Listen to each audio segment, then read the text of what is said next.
ikoROtv Network. Ana m ekene unu na ọbịbịa unu bịa na skuul anyị taa. Aha m bụ Chinyere Okonkwo. A na-anụ m na Alum, Ụmụọnụnụ village. Ọmụnwa bụ assistant head teacher na primary school Alum Inyi. Onye isi biko anyị chọrọ ka ị gwa anyị ụmụ akwụkwọ n'one ka e nwere na ụlọ akwụkwọ anụnwa bụ primary school Alum Inyi. Anyị nwere ụmụ akwụkwọ ruru ọnụọgụ 70. 70. Yes, 70.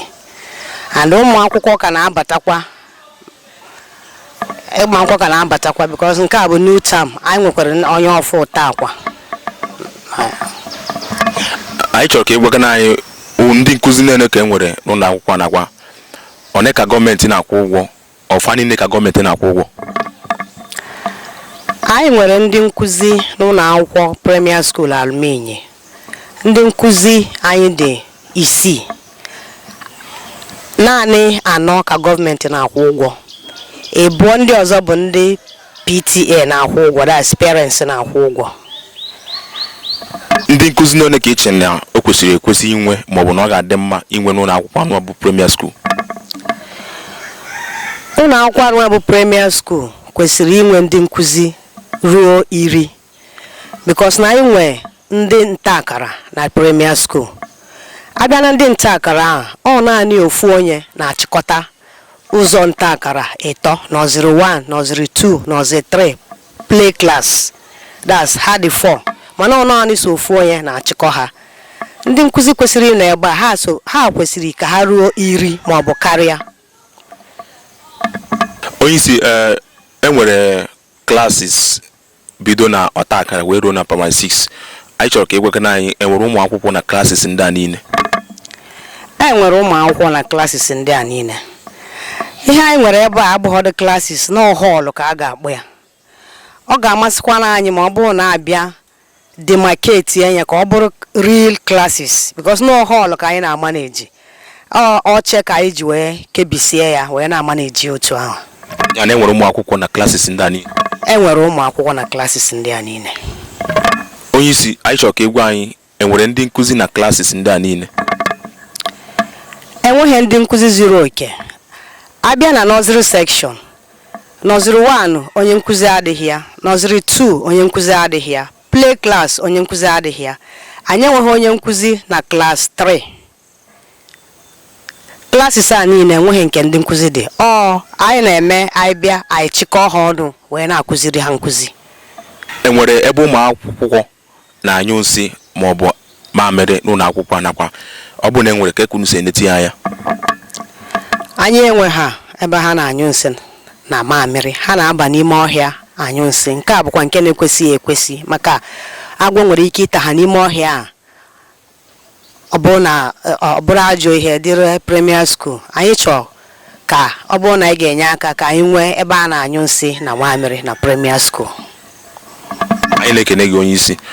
Anyị chọrọ ka ewekana anyị na classes ndị a niile nakwa gburugburu ụlọ akwụkwọ ọ dị nchekwebe mgbe a na-agụ akwụkwọ nakwa mgbe ụmụ akwụkwọ na-asịrị maọbụ mgbe a nọ ezumike. Ọ dịghị nchekwebe ma ọlị.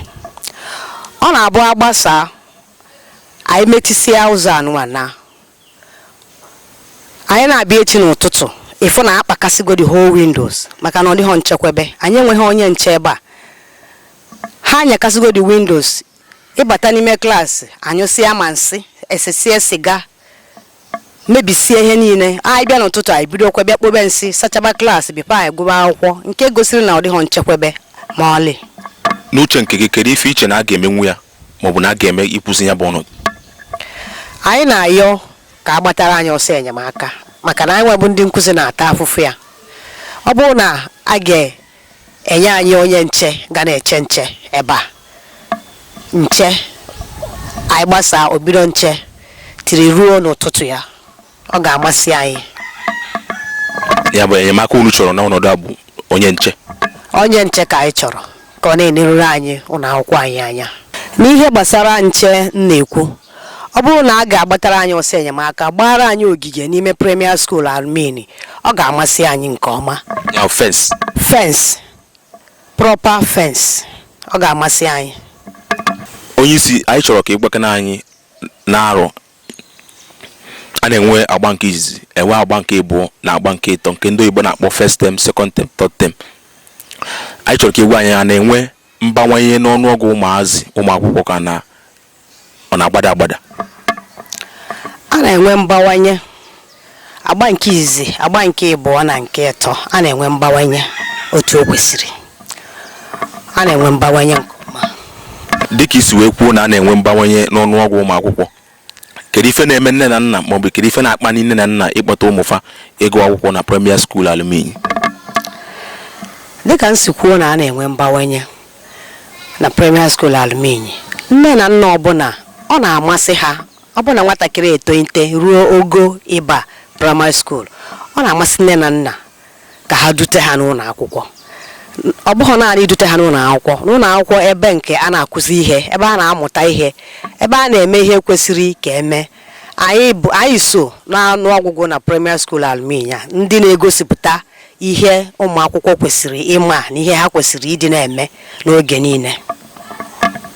Daalụ onye isi, anyị chọrọ ka ịgwa anyị subject nọọne ka enwere maọbụ ka a na-eme n'ụlọ akwụkwọ anụma bụ primary school Alum Inyi. Anyị na-eme sọbjekti ruru 10. Anyị na-emebu 9. O nwere nke etikwuru anyị bụ compulsory na anyị ga na-eme ka a na-akpọ history. Anyị na-eme anyị na-eme sọbjekti ruru 10 na primary school Alum Inyi. Daalụ. Abịa na sọbjekti a niile nwere ndị nkụzi na fa niile? Enwe ha ndị nkụzi na fa niile, kama na onye ọbụla azụrụ azụ nke ọma n'ime mahadum azụrụ ya na onye nkụzi, ọ ga-enwe ike ịkụzi sọbjekti a niile. Mana ọ bụrụ na a ga-enwe ndị a ga-eke ya eke, ọ ga-amasịkwa anyị maka na ọ na-abụrụ anyị oke ibu anyị bụ ndị nkụzi, kama na anyị na-agba n'ike anyị. N'otu aka ahụ, ndị nkụzi niile nọ na primary school dị qualify ịkụzi nkụzi. Anyị nwere ndị ji B.Ed nke a na-akpọ degree n'ọnụ oyibo, anyị nwekwara NCE. Onye ọbụla mere NCE bụ onye nkụzi, ọ ga-akụzi nkwe sọbjekti niile. Daalụ onye isi, anyị chọrọ ka ịgwa anyị une nwere ngwongwo eji elekọta ụmụazị ma famili alụ nke ndị oyibo na-akpọ first aid facilities? Anyị enweghị ngwongwo eji elekọta ụmụazị ma ha melụọ arụ. Ọ bụ naanị nke anyị nwere enwe ha emego expire, ọ na-emezi ọbụna fa emelụọ arụ, anyị na-eyuzu leave nke a na-akpọ ọbịara ọfụ wee mechie ha ọnya ma fa melụọ arụ. Mana anyị na-agbanikwa ike anyị n'ichekwebe ha ka ha ghara imerụ arụ. Mana ya bụ ngwongwo eji elekọta ụmụazị ma famili alụ ọ dị ka ọ dị mkpa n'ụlọ akwụkwọ? Ọ dị oke mkpa n'ụlọ akwụkwọ a. Anyị kwesịrị inwe ngwongwo eji elekọta ụmụazị nke a na-akpọ first aid box.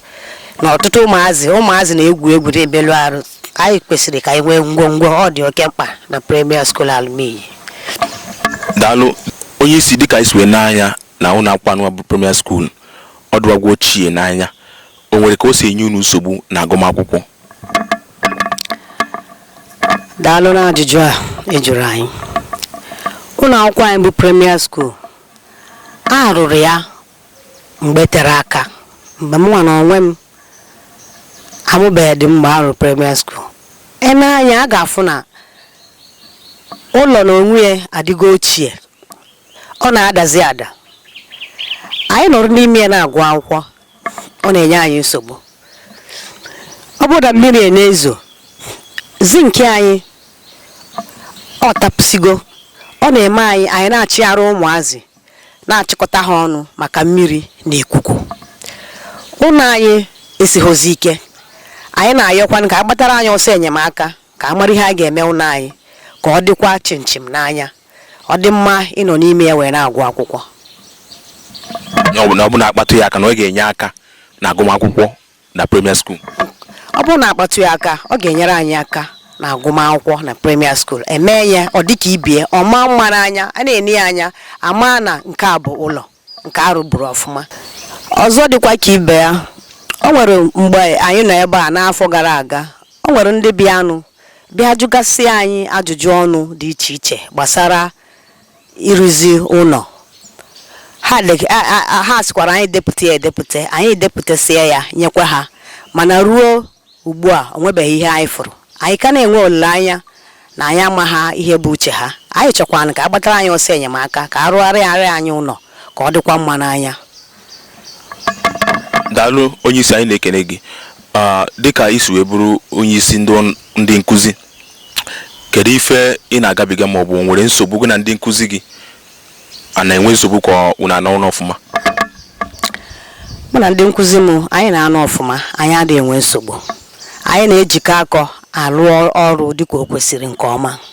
Onye isi, dịka isi wee fụ n'ụlọ akwụkwọ ndị ọzọ enwere ihe a na-akpọ kọmputa facilities, ya ụmụ akwụkwọ iji kọmputa wee na-amụ akwụkwọ ma ọ bụ na-emefute ife dị iche iche. Ọ dị ka ọ bụ ihe kwesịrị ekwesị inwe na primary school Alum, ya nke ndị oyibo na-akpọ kọmputa lab? Kọmputa bụ ihe kwesịrị ekwesị na skuulu niile. Kọmputa ọ ga-amasị anyị ma ọ bụrụ na anyị ga-enweta kọmputa na primary school Alum. Ọ ga-enye aka ewere ya na-akụziri ụmụ akwụkwọ ihe kwesịrị ekwesị. Ụwa kịta anyị nọ n'ime ya, ụwa niile na-agazi na digital, internet and others. Ụmụazị anyị kịta na-eto, ọ na-amasị ha ị na-eyuzu kọmputa. Ụmụazị kịta, ọ bụgodu na gị anyị bụ nne na nna, ọ bụrụ na ịtụsa foonu gị fụ ka nwatakịrị ga-ewere ya na-apịgharị ya. So kọmputa bụ ihe kwesịrị ekwesị ka ewere ya na-akụzi ihe n'ime skuul. Ọ ga-amasịkwana anyị ma ọ bụrụ na anyị ga-eso na ndị ga-enwe kọmputa. Ọ ga-atọ anyị obi ụtọ. Onye isi, na nchịkọ anyị chọrọ ka ị gụpụtara anyị n'ofu ife niile bụ ife dị mkpa ekwesịrị inwe ma ọ bụ ekwesịrị ime n'ụlọ akwụkwọ anụwa bụ primary school. Dịka m si kwuo, ọtụtụ ihe dị anyị mkpa n'ime primary school Alum. Nke mbụ, anyị enweghị ogige n'ime primary school a. Anyị enweghị onye nche na primary school. Ọ na-etinye anyị n'ọgba aghara ọtụtụ oge. Anyị enweghị ihe a na-akpọ bọọlụ ụmụazị ji egwu last sports activities.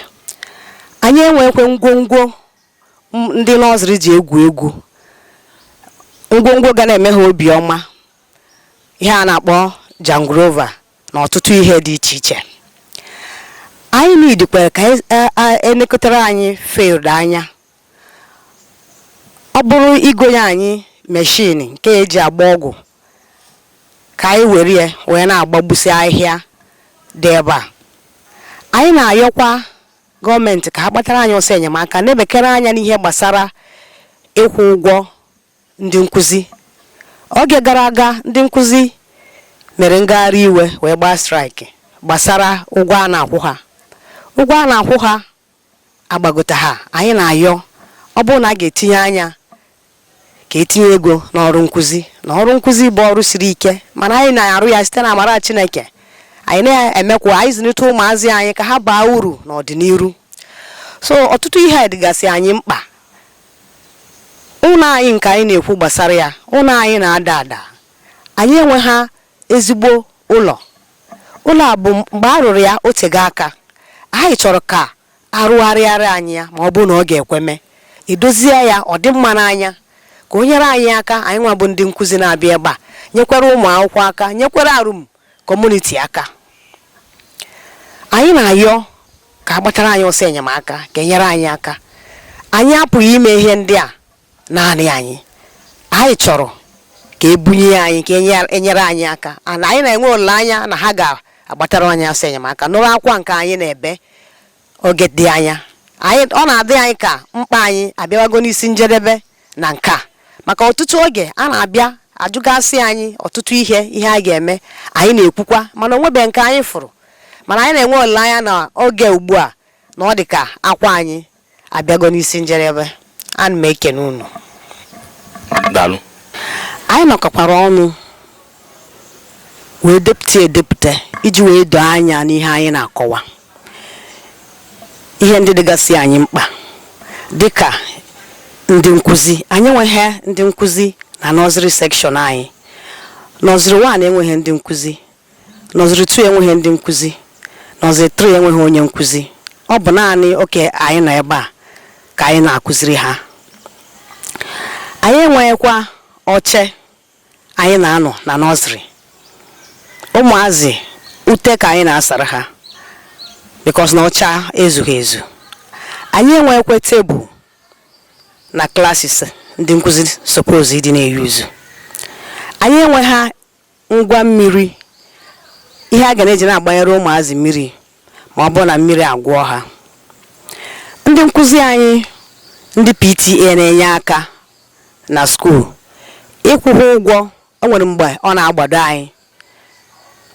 anyị because na ego ụmụazị na-akwụta anaghị ezu. Ọ na-eme school adaghachi azụ ụfọdụ oge. Anyị enwekwa equipment dịka bọọlụ na ihe ụmụ ndị nọziri ji egwu egwu dịka jangrova na ndị otu ya.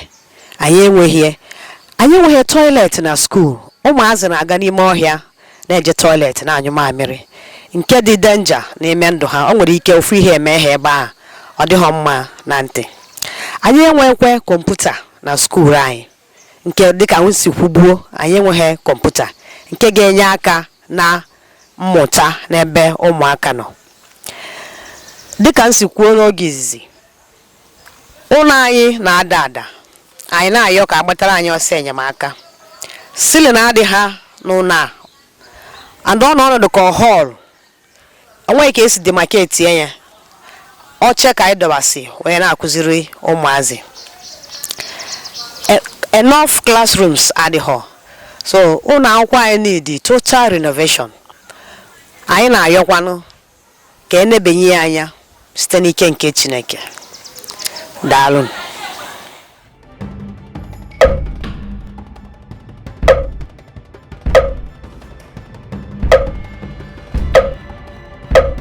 ikoROtv Network.